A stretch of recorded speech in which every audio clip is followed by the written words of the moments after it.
Guys, this is your handsome moderator, Rusty from Central Texas, USA. It is 4:09 p.m. Central Standard Time. The temperature outside is about 66 degrees. Perfect, beautifully clear day.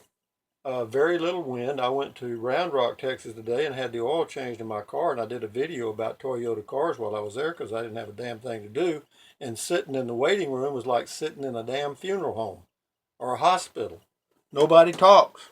They just sit there and do their stuff. I mean, don't they know who I am? Anyway, uh,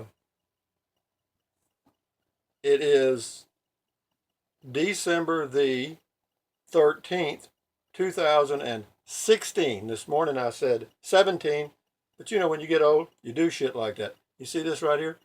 I have what's called a relaxed fit body.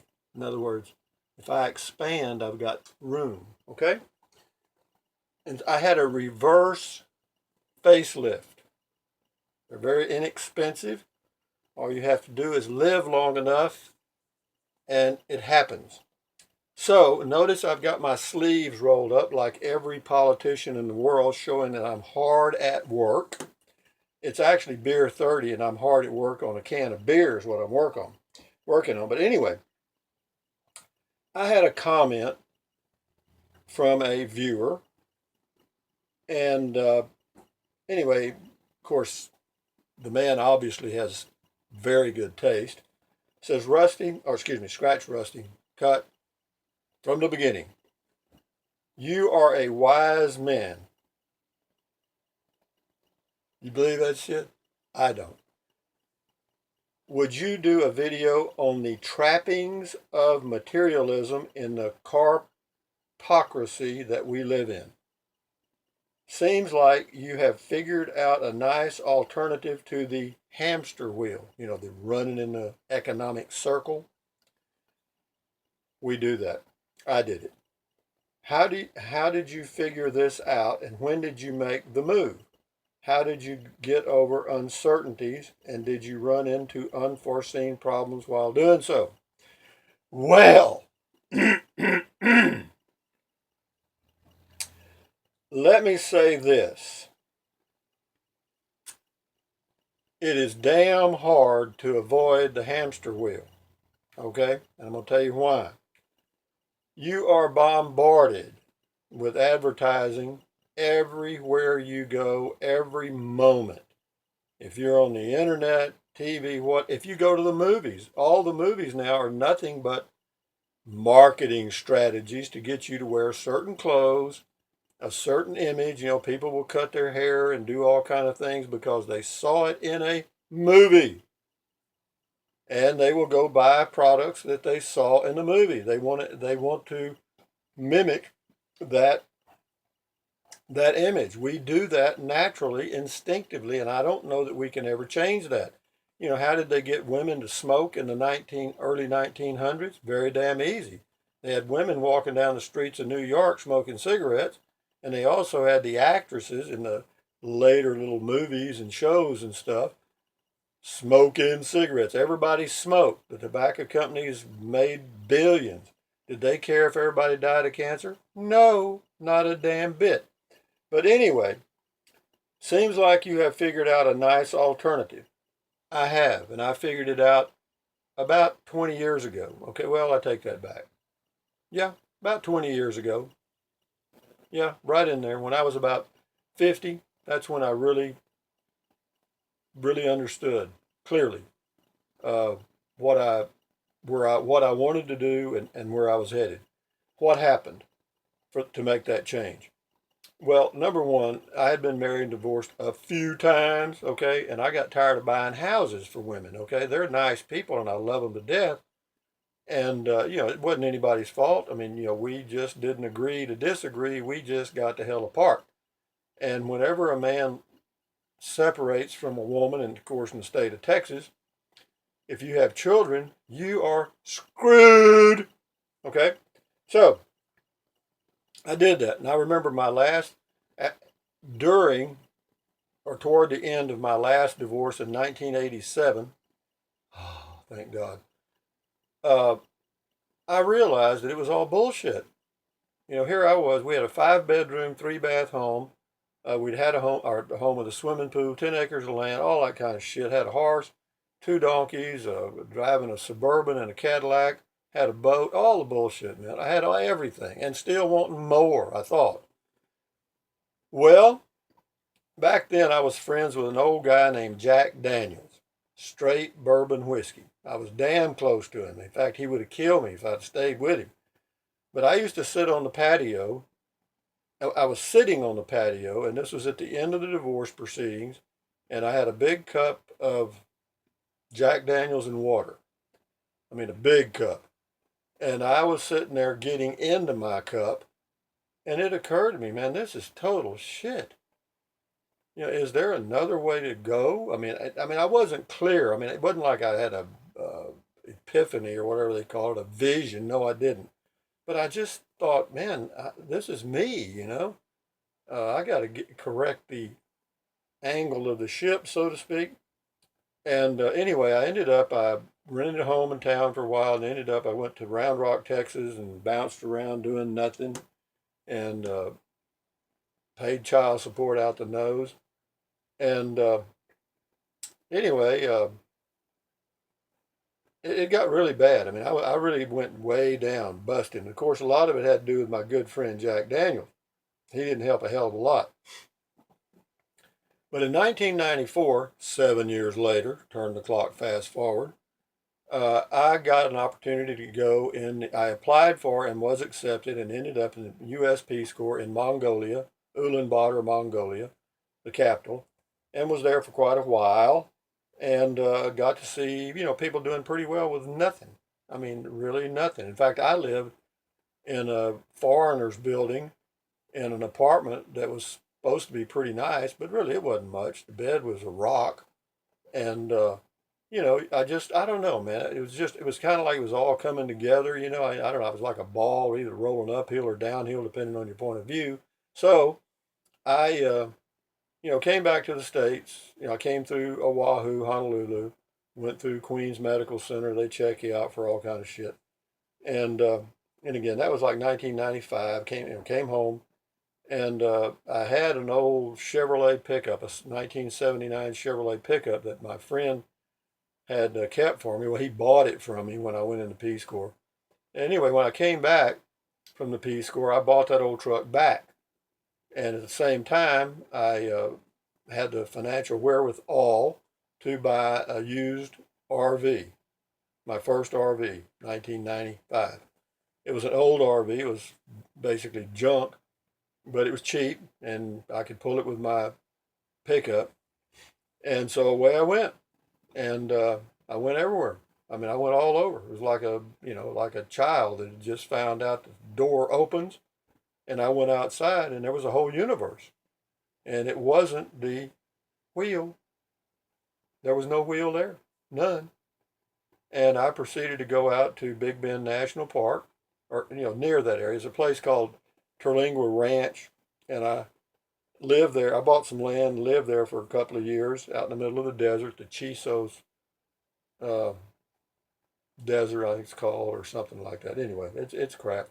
And anyway, I was isolated, and I enjoyed it kind of off and on. It was up and down. I'd get lonely, and then I'd not get. And I traveled around the RV over the western USA, and I decided that I was never going back to a house again, ever.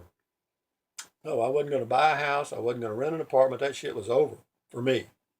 And you asked the question about, how did I, it says, how did I figure all this out? Well, there wasn't much to figure out. You just look around, man. You just see people with so much shit that they don't need. Big homes, 5,000 square foot homes, 10,000 square foot homes. I had a 3,000 square foot home. What the shit is that? So anyway, and after being in Mongolia and seeing a lot of other things and being out in the desert and stuff, it all just came together. And I said, no more. I'm out or in. I think I'm in. Okay. Uh, and uncertainties. I don't think I had any uncertainties. I was quite happy with my life. I got rid of Jack Daniels. Okay. Jack Daniels and I parted company when I came back from the Peace Corps. I did I still drink beer and I drink wine, and I'll do that till the day I die because I like it and it likes me. It doesn't treat me like Jack Daniels did. Jack Daniels was trying to kill me, and he kept it a secret. But anyway, when did I make the move? I'd have to say, really seriously, uh, just prior to going into the Peace Corps, and certainly when I came out, the spinning wheel was over. The hamster cage, or whatever you want to call it, it was over. The hamster wheel days were gone. A lot of people thought I was crazy, still do. And I live in a 26-foot bunkhouse model travel trailer, and I've lived in travel trailers since. Actually, I was living in a travel trailer before I went in the Peace Corps, and I still live in one today. And when I go in a home, I actually feel a little uneasy, because the doorknob works. I don't have a doorknob, okay? I've got a little handle, okay? And so, and I don't regret, what I've done. I really like it, I mean, I do. It's a really peaceful way to live for me. I've got some property in a rural area of central Texas, and not by accident. I always wanted to live in the Texas Hill Country, and I've done it. And so you do some things by plan and some things by pure ass accident, and this was by pure plan, and it's worked out. You got to find a place, blah blah blah. Anyway, it all worked out for me. And it says, did I run into any unforeseen problems while doing so? Uh, Yeah, so I mean, they weren't problems in the sense that they were difficult to overcome. They were problems in the sense that maybe I had made some wrong choices. In other words, the RV that I had was too big. I didn't like it. It was too big to pull and set up. It was, it was just too much. And so after I got rid of it, I bought me a little 19-foot travel trailer, much better, much smaller, and I was much happier. The reason was it was much easier to pull, much easier to set up. I could go anywhere. I didn't have a home base at that time. I was wandering around like a lost Looney Tune, man. And but finally, I guess, well, let's see, I got this place in 2002, I think, in that range, or 2004. I don't remember. It's been 15 years ago. It's been a long time. This is my home base I'm talking about. And I parked that little 19-foot RV here, and when believe me, I just backed in. I just backed in over brush and had a little generator, and I hauled water for 2 years. That's it. I'm telling you the truth. Septic, I just run the shit right out on the ground. I didn't give a damn, and nobody else did either, and they still don't. And anyway, a few years ago, I upgraded to this 26 footer, but I think I made well, at the time it was the right choice because I thought that my boys, or my oldest boy particularly, and my grandson might come by and visit every now and then. And I'd have a place for them to sleep because I had the bunk beds in the back and all that kind. And they did a couple of 2 or 3 times, and that was okay. But they got older, and and the grandson got older, and he's fixing to go in the U.S. Air Force, I think. And so anyway, I wished I'd have just bought me a 16-foot RV at that time and kept my tow vehicle, but I didn't, and that's the way that is. You make would you call that a issue or a problem? Not really. That's just part of growing up. And but how do you get off of it? How do you get off the spinning wheel? How do you get off the hamster wheel? Well, it's you. You got to decide to do it. Nobody can do it for you because I promise you, when I was living in that big home, all my friends had big homes. All my friends had nice cars. All my relatives were in homes, and everybody was home, home, home, home, home on the range. Okay, and nobody was living in an RV. If they were trailer trash. Okay, that's kind of the way they were viewed. And when I got into this, I don't give a shit. What you've got to do is in my opinion, you have to decide to be you. You got that? You can't bullshit yourself. In other words, if you have these desires to try something different, my recommendation, try it. Worst thing that'll happen, it'll be a big ass mistake.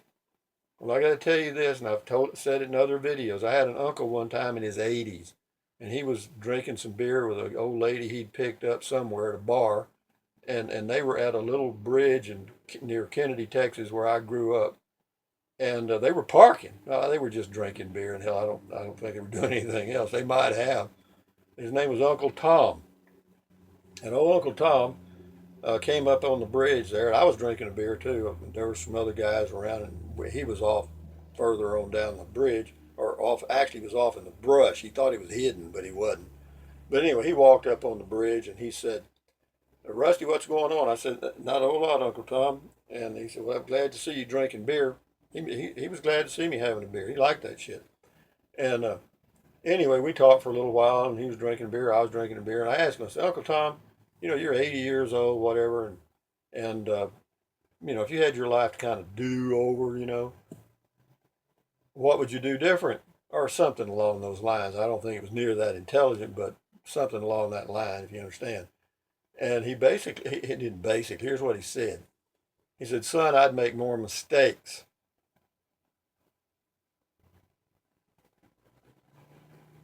You understand what I'm saying? If you're not making any mistakes, you're not trying anything. You're just on the wheel. You got me?